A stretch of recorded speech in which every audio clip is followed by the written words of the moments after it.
What's going on, guys? Millionaire Mitch here, bringing you the Money in the Bank 2014 review.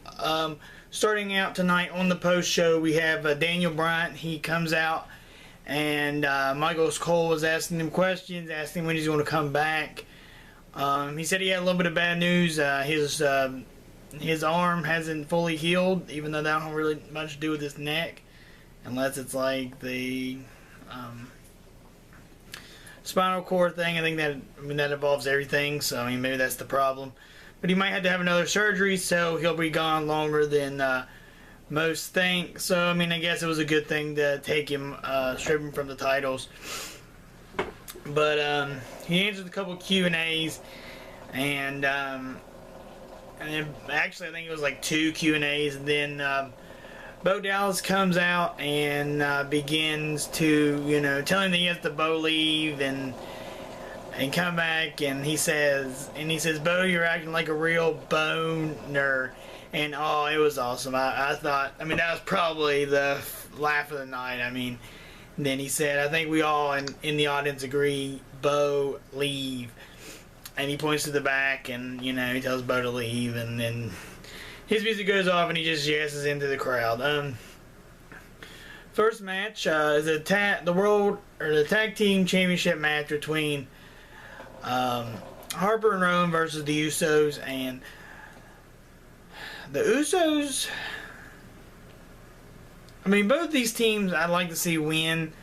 I really want Harper and Rowan to win. I'm kind of like the Usos run what isn't as good as it should be, but they end up winning the titles, or they end up retaining the titles. And I knew here after this that Bray Wyatt wouldn't win. They kind of hyped it up like maybe if Harper and Rowan win, then he would probably win the World Heavyweight Championship, which I knew at this moment and point that he wouldn't win, but you really never know. Just hoping, looking forward that Bray Wyatt would win, but we'll get to that later on in the video. Next match we get Naomi versus Paige, and poor Paige. She gets beat out. Like, Naomi was just handling her outside the ring, just beating her up all night, and Paige just isn't booked right, and Paige ends up winning. And I could have swore like Cameron would get involved and be able to like beat down, and have a little feud with them. Naomi and Cameron maybe split them up, but after the match, Cameron just got in the ring and hugged Naomi. So I guess we'll see on Monday Night Raw how that storyline plays out. But Paige ends up winning after one move. I just don't understand it. She wins with 1 or 2 offensive moves, and that's it. Like, she gets beat down the whole match, no matter who she's wrestling, and she still ends up winning.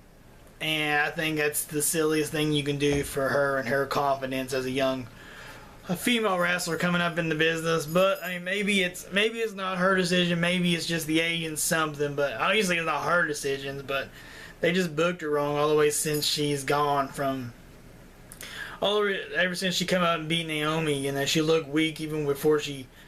When she beat AJ for the title, she looked weak then too. Like she was trying to say sorry and stuff like that. But yeah, no, this hat's around me crazy. Anyways, after that match, of course, Paige wins. But in that match, they messed up a spot on the top rope. Both of them fail, which I don't know. WWE's make a lot of cuts. They better not be messing up too much, because they're making a lot of cuts. Josh Matthews is gone. They put up Renee Young up there in the pre-show studio, but it's whatever. Moving on with Sandow dressed as Paul Revere, and he had to face Adam Rose. And this match wasn't even announced. It was just dumb. Like, I think I'd enjoy it if Sandow had his old gimmick back, and it might be actually a good match. But yeah, it wasn't a good match. I thought it was stupid. It wasn't even announced. They just threw it in there for filler, and it was just bad. It's stupid. Adam Rose wins.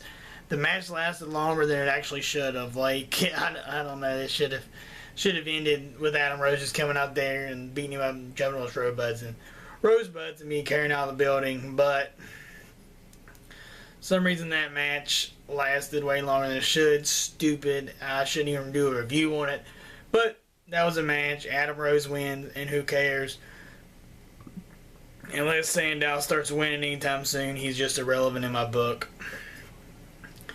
Alright, next we get the Money in the Bank briefcase. No bad news, Barrett. If you don't know, he suffered an injury on SmackDown. Swagger threw him into the ring barrier, and he hurt his shoulder pretty bad.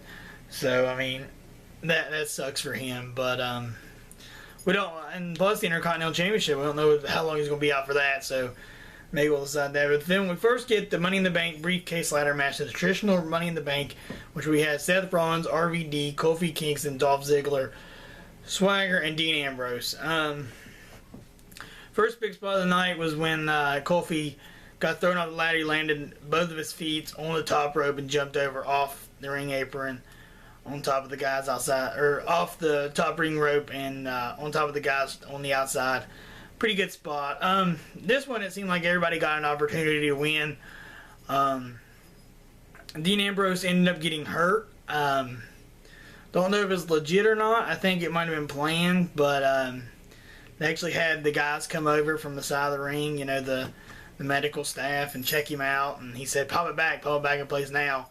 And they made him go to the back, which I figured it might be a little bit too easy for him to go in the back. So, he didn't, I mean, he went back too easy, so I figured it might be planned, but, he ends up coming back out while Seth Rollins is trying to win. He's about to win, and then Kane comes out and beats him up, and then Seth Rollins ends up winning the Money in the Bank. Like I said, everybody got their spots in. A good match, you know.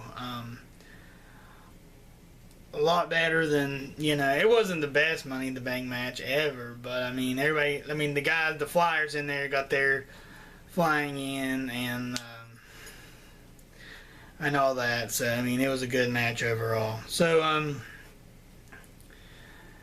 Triple H, after the match, Triple H comes out and celebrates with Seth Rollins, and we'll go into the next match, which is Rob Axel versus Goldust and Stardust. Nothing really big in this match. Stardust and Goldust wins. Renee Young, or no, Lillian Garcia, or whoever the ring announcer is, she's about to say the winner is Goldust and Stardust. And it acted like she got hit, but really Stardust got hit, which I guess sold it a little bit more, but I thought it was kind of silly because she wasn't the one getting hit. But anyways, so after the match, like Goldust, I think Curtis Axel gets him and beats him up a little bit, and then Goldust gets in the ring. They do their new double team move, and I guess that was just to show it off. Really nothing special there. Figure Stardust and Goldust will win, and they ended up pulling it off. Next match was Rusev versus Big E, and to be honest, I thought this was just going to be a Rusev squash match, which really wasn't that bad of a match. I thought it'd be stupid and just do everything else that Rusev does. Rusev actually got sweating in this match and got beat down a little bit, and kind of good to see it, but in a way it's kind of bad because if Rusev loses, they have nothing else for him to do except being the undefeated foreign guy that wins all the time. If he don't win, then he's going to just be a comedy gimmick like Kozlov, and somehow Santino survives the cut. So Santino, and I mean, it's just silly, but that's what's going to happen to Rusev if he loses. So he got him in the camel clutch, and Big E started powering out of it, and then Rusev cranked back, and then boom, it was done. Rusev ends up winning, and nothing really big out of this match. They did have a good diving spot on the outside, which with these two big guys, I really didn't see it coming, but it was a good match overall. Way better than what I thought it would be. I mean, this was the surprise of the night to me. But next we get Layla versus Summer, and with Fandango as referee. They don't have, their talent looks really weak. and they're just throwing matches in there like the Adam Rose Sandow match. Like they haven't even, I don't even think they fought. I mean, they might have fought before, but it wasn't like, oh no, there's somebody supposed to be good here winning or something. Really, it didn't really matter. I thought it was stupid. But this match the same way. Yeah, they did have a rivalry going. It was kind of cool to see them hopefully end the rivalry here. But who knows? Summer's got Layla in the corner. She turns around and kicks her into Fandango. They look like they're about to kiss, and they do not. And Layla ends up winning, I think, with like some kind of double DDT or something. And after the match, like it looked like Summer was legit crying. So I mean, I thought that was pretty cool. She is in a new acting movie, so maybe she's used to putting on the fake tears or something. I don't know, but I thought that was silly. So we get to the main event, which some reason Triple H comes out there first. I guess is the reason to watch. But the order they come out in, we got Sheamus, Bray Wyatt, Alberto Del Rio, Cesaro, Cena, Randy Orton, Roman Reigns, and Kane. A lot of good things happen in this match until the end, and I might make a rant video on this later, but anyways. There's a couple, I mean, everybody got their spots in, just like the other Money in the Bank. Like, I really was surprised they did the two things. Now, I've really never seen in the Money in the Banks before, like, they put the ladder inside of it and tilted it up and had, like, Cesaro and Sheamus out there battling. I mean, I thought that was pretty cool. Something new, something different that WWE keeps on pointing it out in some way, somehow. Now, eventually, at the end of the day, they're eventually going to run out of things to do.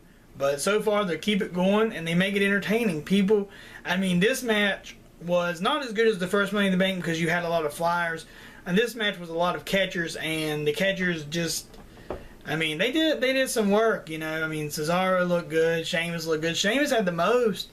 I mean, he took out several people over and over again, and then Roman Reigns had his time of taking out people, and then Kane and Randy Orton got their time in there, and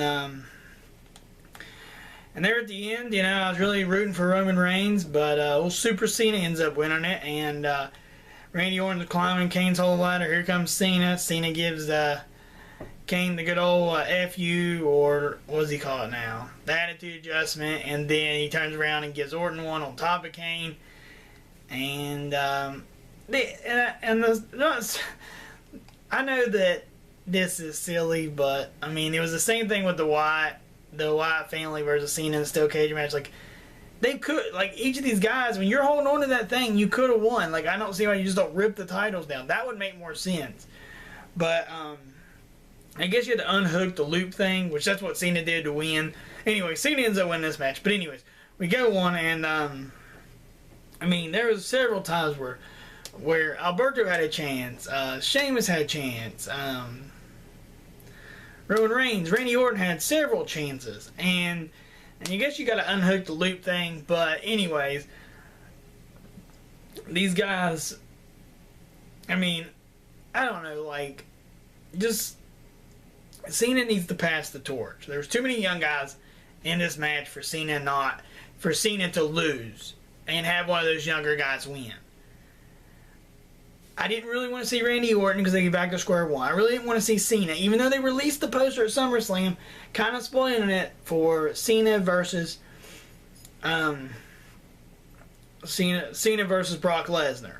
And I was hoping that once they were leaked the poster thing or the cover or whatever the thing was to order SummerSlam, that they would change it.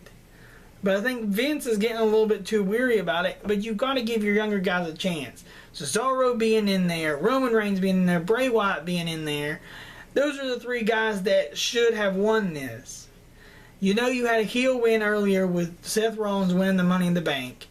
You gotta have one of your other younger guys win. I wouldn't care if it's Roman Reigns, because Roman Reigns versus Seth Rollins, or Roman Reigns versus Roman Reigns versus Randy Orton, Roman Reigns versus Triple H at Battleground, I think that's what it's called, Battleground, or even SummerSlam, would be a good match.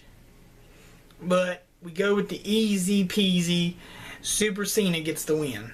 And I guess you're just playing it safe, because when your talent goes home, like CM Punk and Batista's gone making a movie, and Daniel Bryan's hurt.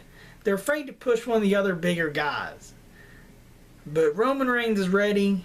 Cesaro is ready. I understand that these guys can go on and do their thing and do the climb and be good at it, you know. But I think that it would be nice to see Cesaro versus Brock Lesnar at SummerSlam. Have Cesaro turn face on Heyman, and then have him bring in Brock Lesnar to stop Cesaro, because he can. Nobody can. Cesaro's a top dog. I mean, how nice would that be to see that match at SummerSlam? You know, somebody actually turn on Heyman, make Heyman look a little weak when he brings in Brock Lesnar. And I won't care if now I hope Brock Lesnar does beat Cena at SummerSlam, because I don't want to see Cena with the championship. They done force Cena. He's like the 15-time champion now, and they make him out to be the best in the world, but it's just the opportunities they're giving Cena. And I understand Cena busts his butt. He does all this thing, and it's good stuff. And this turned into a rant about Cena, and I thought I'd make another video about it. If you lasted this long, give it a thumbs up, or let me know how long you lasted in this video. If you made it this far, you know, let me know what you think. But putting the belt on Cena is a bad, bad, bad decision. You need one of the younger guys to push the network, to carry the network. Nobody wants to see John Cena over and over and over. And to me personally, that's what I feel is happening, is seeing Cena over and over and over. And it's just it just makes me want to turn off my TV. And that's how bad it is. Because I understand Cena's good. Cena might be the best ever at promotions, or at promos, at being a champion, loving the kids, you know, getting the t-shirts sold. The dude makes the t-shirts every 2 weeks. And they sell out. He makes the money. I understand that he does the Make-A-Wish stuff. Make it good and all. But you got to give the younger guys a chance. Because if Cena gets hurt, then what are you going to do? Just have Randy Orton win all the time? Randy Orton and John Cena is the only two big guys you got left. And if you don't push one of the younger guys or one of the lower guys up, then you're not going to have anybody left. But that's really about it, guys. Mountaineer Mitch signing out. Peace.